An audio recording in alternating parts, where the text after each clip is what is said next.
Okay, so continuation no sa variables and expression. Variables and expression. So ang required dito class no, write algebraic expression translating verbal expression into algebraic expression is an important algebraic skills. Okay, so if you look at number 1, ano ba ang required dito class? We have to write algebraic expression for each verbal expression. So sa letter A, ang sabi dito is 4 more than a number n. So 4 more than a number n, ang klaseng expression dito class ay verbal expression. So we will convert verbal expression into algebraic expression. Okay, so let's say for letter A, no? So sabi dito 4 more than. Ano ibig sabihin ng more than class for algebraic expression yan siya? That is actually plus, no? Plus. Alright? So 4 more than a number n. So a number n. Yeah. So yan class ang ibig sabihin ng 4 more than a number n. Right? So letter B. Letter B natin, given ang verbal expression, we will convert this one into algebraic expression. So sabi dito, the difference. Ano ibig sabihin class ng difference? Ang difference, that is actually the answer of subtraction. So meaning, sa letter B natin, we have to subtract. Diba? So ano ba yung subtract natin? The difference of a number squared. So let's say we assume a number natin as x. So a number squared, yan. Follow? So the difference, ibig sabihin ng difference, that is the answer for subtraction. So the difference of a number squared and 8. Right? So x squared minus 8. Can you follow? Sabi dito, the difference. Then, ibig sabihin ng difference, that is subtraction, no? Subtraction yan siya. So, ano ba yung subtract natin? A number squared. So, kahit anong letter, pwede siya. Wala sa sinabi dito na n. Basta ang sinabi lang niya, a number squared. So, ibig sabihin that is, if we assume a number n as a number x, so meaning that is x squared minus 8. Alright, so next example. So again, no, we have to write algebraic expression. I don't know. We have to convert verbal expression into algebraic expression.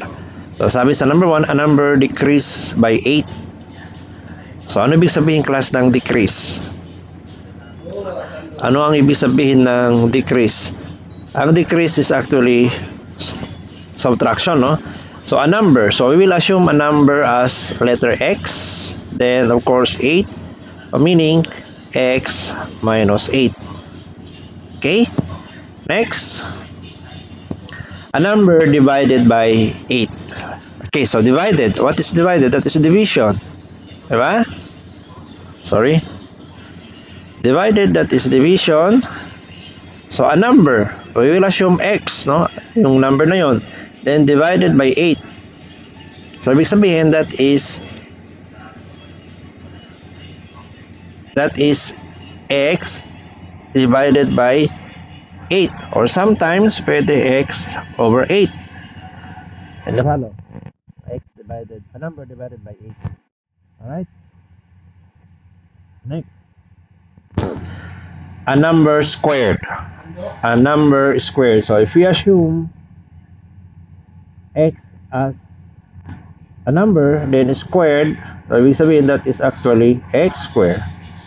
Pag x ang number natin. Right? A number squared. Next. 4 times a number. 4 times a number. So times, that is multiplication. So ano bang i-multiply natin? 4 times a number. If we assume number as, let's say, n. So ibig sabihin 4 times n or 4n. Okay? Next. A number divided by 6. So a number divided by 6. Ano ibig sabihin ng divided? That is division. So, ano yung divide natin, class? Yung number, where we assume x, then 6, so that is x divided by 6 or x over 6. Pwede na, no? Okay, next. A number multiplied by 37. So, a number multiplied by 37. So, multiplied, that is actually multiplication, times. So, a number, if we assume a number as letter n, and then by 37, ibig sabihin that is n times 37. Or, that is, wag natin gawin ng n37, no? Dapat ang proper dito is 37n. Alright, so ibig sabihin that is n times 37 or 37 times n. Okay? Next, the sum of 9 and a number. So sum, may sinabi dito sum. Ano ibig sabihin sum? That is addition. Okay? So the sum of 9 and a number, if we assume a number as variable x, so meaning 9 plus x, or pwede natin gawing x plus 9. Unahin natin ang variable x. Okay? So the sum, we read this one as the sum of 9 and a number x. Okay? Next,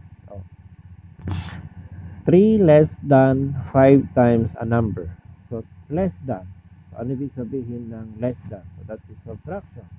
Diba? 5 times, ano ibig sabihin ng 5 times a number? So, pwede siya, if you assume our number as x, so ibig sabihin 5 times a number, that is 5 times x or 5x. And you follow? So, paano ba natin gawing 3 less than 5 times a number? Diba? So, di ba nauna ang 3? So, pag meron ganito class, para hindi tayo mag-confusing, less than at saka more than, unahin natin muna yung nasa last portion. Di ba? Ano ba yung nasa last portion, class? 5 times a number, which is 5x. So, dapat mauna ang 5x, then 3. So, that is equals to 5x minus 3. Right? So, mali, class, ang 3 minus 5x. Mali ito. Okay? Mali. That is wrong. Dapat 5x minus 3. Okay? So, yun ang clue, no? Pag less than or more than, unahin natin muna ang sa last portion. So, sinabi dito sa last portion is 5 times a number. So, ibig sabihin, if you assume number natin as x, so that is 5x. So, unahin natin muna ang sa last portion, which is 5x minus 5x less than 3. Okay? Next. Twice the sum of 15 and a number. Twice the sum of 15 and a number. So twice, ibig sabihin that is 2 times. Okay, so 2 times, no? 2 times. 2 times, no? Yan. Ibig sabihin ng twice is 2 times. The sum of 15 and a number. So how will you write algebraic expression of the sum of 15 and a number? If you assume a number as x, so ibig sabihin ng sum, class, is addition, di ba? So ano ba yung add natin? Yung 15 and a number x. Alright? Ayan, no?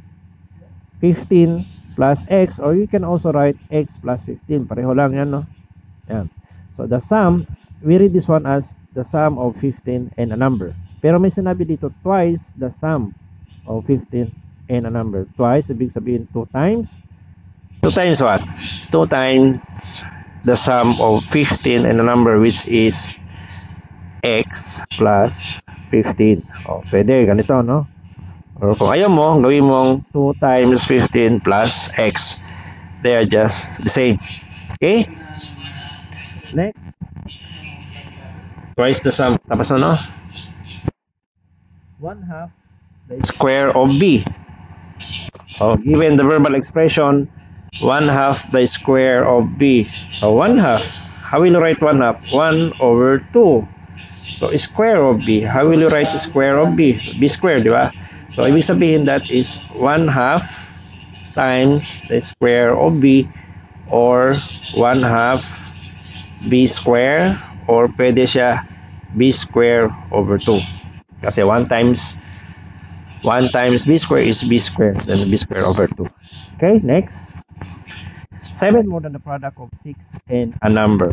7 more than. Ano ibig sabihin more than? That is plus, di ba? And then, ito class. 7, of course, 7, no? The product of 6 and a number. How will you write the product of 6 and a number? So, product, that is multiplication. Ano ba yung multiply natin? Ang 6 at saka yung number. If we assume number as x, that ibig sabihin that is 6 times. Palitan natin, no? Palitan natin ng para hindi confusing. Palitan natin ang number into n. N. Okay, so 6. The product of 6 and a number, which is 6 times n, or we can write as 6n. That is 6 times n. So, ano ba gawin natin dito, class? Sabi dito, the product of 6 and a number, which is 6n, and then more than. No, more than. So, pag merong more than at saka less than, unahin natin muna yung sa last statement ng last portion. Para hindi confusing. So, ang sinabi sa last portion natin is the product of 6 and a number which is 6n. So, unahin natin muna ang 6n. And then, ibig sabihin ng more than plus, then plus what? Of course, plus 7. The same with less than. Unahon natin muna in last portion statement ng last portion. Okay? So, 6 plus 6n plus 7. Next. 30 increase by 3 times the square of number. So, ibig sabihin ng increase is add. Okay? Next, ano ibig sabihin ng 3 times the square of a number? So, if we assume a number as x, so ibig sabihin is square of the number is x square, and then 3 times that is 3 times x square, or that is equals to 3x square. Right? We'll erase this one. Gawin ko lang dot kasi multiplication din naman yan, no? So, ibig sabihin this one, no?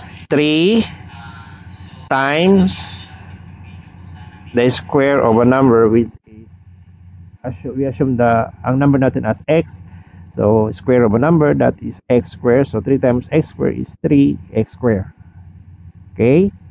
So, again, no, kasali ang increase, more than, less than. Unahin natin muna ang nasa last statement ng last portion, which is 3 times the square of a number. So, ano ba ang 3 times the square of the number? Is the same as 3x square. So, ibig sabihin, 3x square increase by 30. Right?